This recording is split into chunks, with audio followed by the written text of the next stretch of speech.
So Sarah, did you have the luxury, like many girls, कि उनको लगता है ना कि शादी हुई, now we're beginning a new chapter. You being the firstborn, coming from a family of all girls, being the eldest, could you just get up and leave Get up and leave where?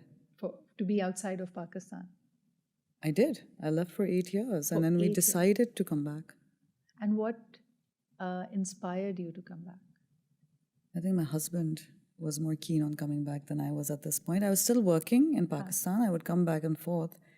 But my husband saw a lot of opportunity in Pakistan in the health field. And he said, why don't we go and explore this for a little while?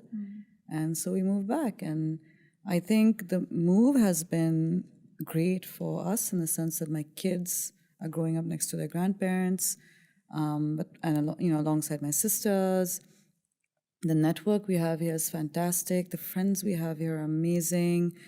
The help we have here is they're like family. So the work I get to do is awesome. So for us, in that respect, it's been fantastic.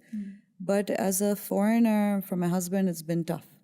And that's basically just in business. Otherwise, he loves it. But यहाँ काम करना बहुत मुश्किल होता है. And it's a learning curve for him. उसको 6 साल लगे हैं to understand कि पाकिस्तान चलता कैसे है. It's not straightforward. जैसे in the US आप कुछ बोलें कि आपको कल पैसे मिलेंगे तो कल पैसे मिल जाते हैं. पाकिस्तान में अगर आप बोलें कल पैसे मिलेंगे तो आपको 3 महीने बाद मिलते हैं. तो ये यहाँ की है बीमारी. हम एक चीज़ कहते हैं और दूसरी चीज़ करते हैं. हम एक चीज़ प्रॉमिस करते हैं और दूसरी चीज़ करते हैं. And it's because of several factors that affect us also. So it is how it is. And he, for him, all the entertaining and chai pilana, samosa khilana, he wasn't used to it. एक दफ़ा कर लो America में deal sign हो गई तो हो गई. यहाँ आप 6 दफ़ा जाते हैं चाय पीने के लिए, 50 दफ़ा जाते हैं डील साइन करने के लिए, फिर उसके बाद आप फाइनली डील साइन करते हैं. That situation, that was something, it was a learning curve for him. So it was a learning curve for him, and I'm sure for the entire family. But people would be curious. I'm curious. Where did you meet him, and how did you fall in love?